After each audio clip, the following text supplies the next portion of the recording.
Hey everybody, welcome to episode 1 of the Virginian and Ohio Athearn Blue Box build video series. So the first thing you're going to do once you buy your Athearn Blue Box F7s, well actually the first thing is get one that doesn't have the lower headlight, just a single headlight, because this here is kind of a pain to fill in.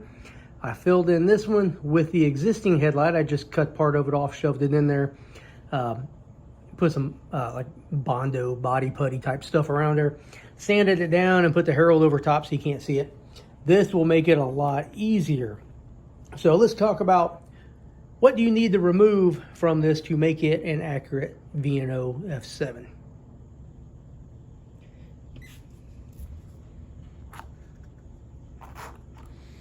All right, these bumps back here, this is all part of the steam boiler system.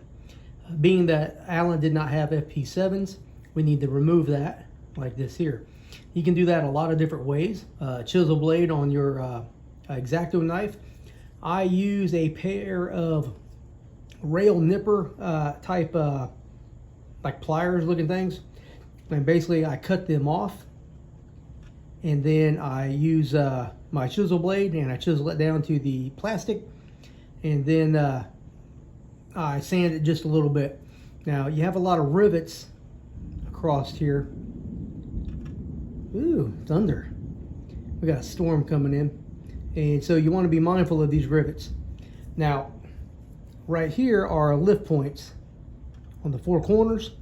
And I think there's lift points here, here, here, and here, there, and there. I will be cutting those off of this model and the F7B unit, and putting a super detailed lifting rings on there. After that, you will want to, after you clean all that off, there's a seam here, here, and here. I don't think there is on the front. Right underneath the headlight there is. And what you will want to do is either take the blade of your hobby knife or whatever and either scrape that off so you can't see that. And I use fingernail files that my wife has for her fingernails, of course, and she got a million of them, so when I take 2 or 3 she doesn't notice. And I use those, and I rough that up and get rid of that line, and then I go through with some finer sandpaper and I sand it again. Also on the headlight here, the Athearn Blue Box headlight sticks out past the headlight, and you'll want to just discard that. I have used well, if you don't want to do this, you might want to keep that, but I'll show you a way to trim that off. But if you see here, I got a twin seal beam headlight. That came out of an Athearn Southern Pacific Trainmaster kit. And I'm sure that's something you can buy. There's a brass part you can purchase that would fit in there as well. Paint it silver and some other things like that. Okay, so that's going to be the first things that I do is remove the steam boiler and the lift points. And what I'll also do prior to paint is I will drill those holes as well. I have a kit. Let me show you what it is.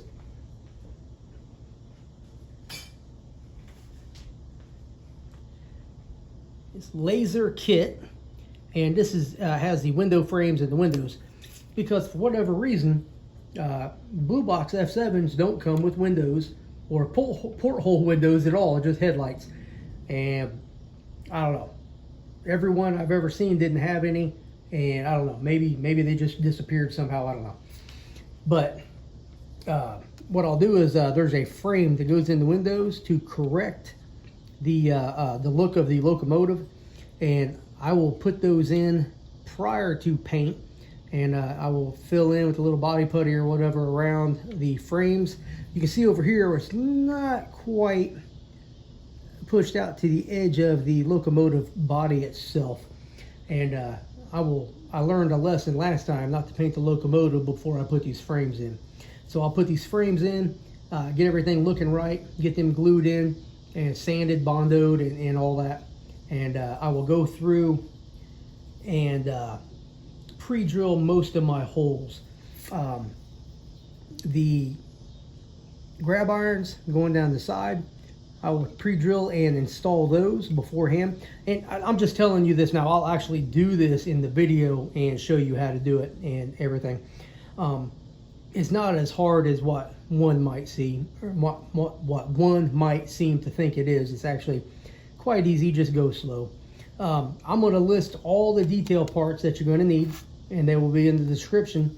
Not on today's video, but on subsequent videos. As I talk about them, they'll be in there. This one will be in the link. I found it on eBay. It's about $8. I think I paid $6 or $7 shipping. I paid way too much, but it's the only one I could find, and I needed it, so I bought it. You have lift rings on the front, MU cables. I use a 158 short shank coupler on the front.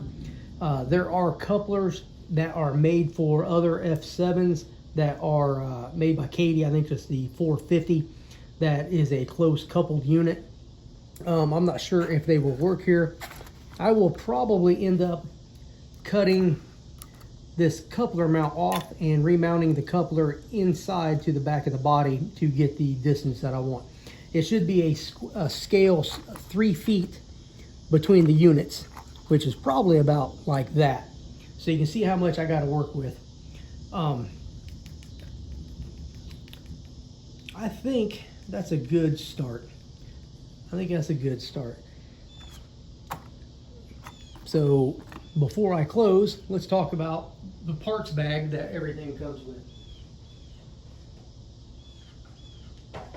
Or I guess the parts that come with this is what I meant to say. Now I've already went through and inventoried all the parts, and I put them in this clear bag so that I could keep track of them without having that envelope in there. And this basically contains all the detail parts that go on the trucks, the brake cylinders, the spring hanger here, you got your horns and your headlight. And that's really about it. So you should have, of course, 2 brake cylinders per side frame. Comes out to what, 2, 4, 6, 8. So I think I got extra when I counted everything out. But this will, I think, be a fun build. There's little tips that I will probably repeat and repeat and repeat. And here's one, before I even forget, is that on the headlight, this is perfectly flush. And on every single prototype I've seen, it's actually kind of rounded. So I will go through around this headlight on the outside and just get rid of that 90-degree edge on there and round it off. And then we'll get to work. Lots of detail parts are going to go on this. Don't be intimidated by drilling the holes. I will show you the tools that I use, and I think you will find that putting on a lot of these details is quite enjoyable. It's not as bad as what some people might think. So thank you for watching episode 1. Episode 2 should come out here in maybe a week. I'm going to try to do them every Wednesday is my plan right now. But my wife has me working on my kitchen so much that it's really, I'm getting kind of burned out, but she is like working me like a dog. So just planning on every Wednesday coming back and watching an episode of this. And then once I have all the episodes completely filmed and all the locomotives painted and all the little parts and pieces put on there, I will edit them all together and have one very long version with everything that were there. If you want to go back and recap anything, you don't have to watch 17 videos or however long this is going to take. You just have one, and you can fast forward and go through there and stop and take pictures and screenshots and write down information as you want to. So thank you very much for watching. If you would be so kind, go watch another video, like, comment, share this video, tell a friend, tell your parents, tell your sons, tell your daughters, tell everybody in the community about this channel. And come back here in a few days and see what we talk about next.